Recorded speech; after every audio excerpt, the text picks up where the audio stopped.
Katarina Oktaviani Putri, saya dari Solo. Kita mau memperkenalkan kain tenun lurik gendong. Jadi kain tenun lurik ini sebenarnya fungsi utamanya buat gendong tenggok di pasar ataupun gendong kayu di desa. Jadi kita mengubahnya menjadi produk layak jual bernilai tinggi dan meningkatkan nilai ekonomis dari kain tenun itu sendiri. Nah, produk-produknya kita ada berbagai macam untuk craft dan fashion. Untuk craft kita ada kain, sandal, sepatu, ada pouch, ada tempat tisu, tote bag. Tote bag kita ada berbagai macam, ada yang model shopping bag, ada yang model tote bag biasa, ada yang paling terbaru itu tote bag model reversible atau bisa ditekuk. Terus ada pouch-pouchnya itu bisa buat make up, bisa buat kebutuhan seperti masukin HP, charger, headset kayak gitu, kalung, masker juga ada, kipas, ada clutch, ada payung juga, ada belangkon juga, dan berbagai seperti yang ada disampelkan seperti ini. Ini berdiri dari 2014. Inspirasi pertama itu melihat kain ini hanya untuk dipakai di pasar untuk cuman buat gendong tenggok. Intinya sih lebih ke kuli-kuli pasar yang cewek untuk cuman buat gendong. Nah, kenapa kain tenun ini sebenarnya bisa buat diolah menjadi produk yang baru dan lebih berfungsi dan punya nilai tinggi, tapi masih minim banget untuk orang mengolahnya. Jadi Indonesia mulai menggalakkan yang namanya penggunaan kain tenun. Nah, di sini melihat kain itu masih minim dan jarang banget untuk disentuh, maka terciptalah untuk mengolah kain ini menjadi produk-produk craft dan fashion yang bisa digunakan untuk teman aktivitas harian kita. Jadi untuk main bisa nih pakai tote bag, pakai bucket hat, terus pakai masker, karena kan untuk sekarang kita dituntut untuk menggunakan masker daily.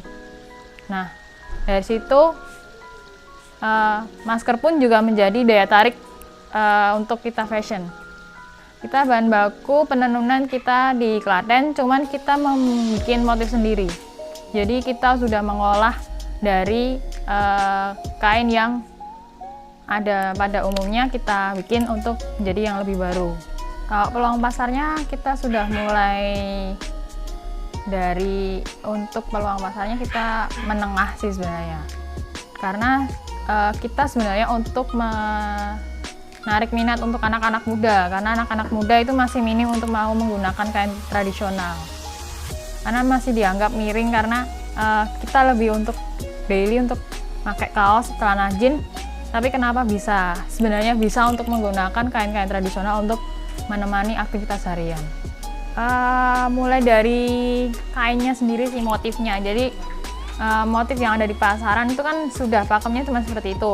Nah, kita bikin dari motif yang ada, kita komposisi ulang, terus kita memberikan warna, sentuhan warna. Karena yang pakemnya lurik sendiri itu hanyalah warna hitam putih. Nah, kita bikin menjadi berwarna. Kalau lokal budaya, kita masih membawa yang namanya sebenarnya untuk lokal budaya kita masih membawa kayak kebaya.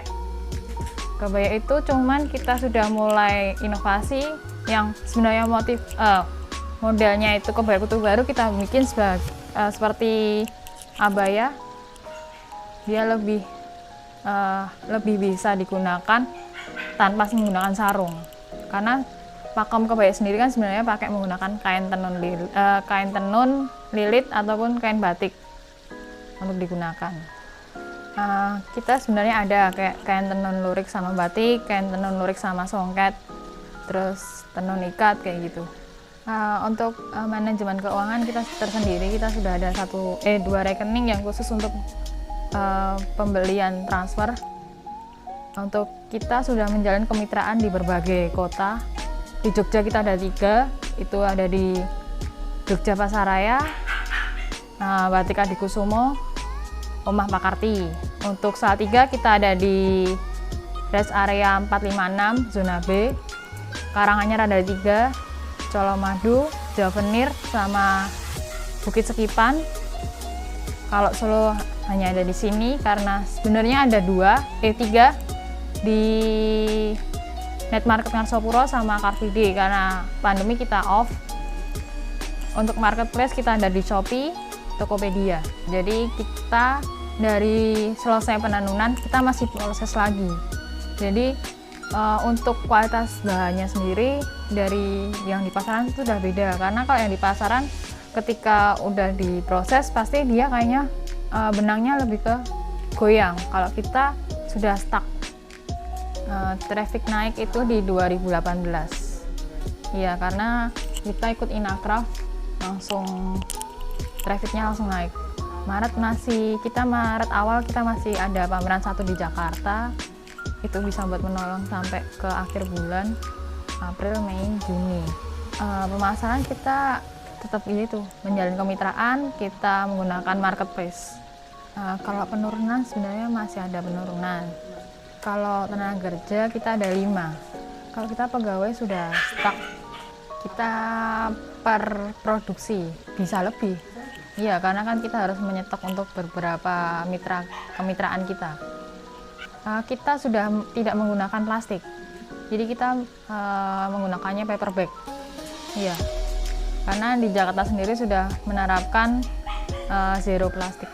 Kalau limbah kita tidak menerapkan limbah, jadi secuil kain sisa masih kita gunakan. Jadi kita menerapkan zero waste.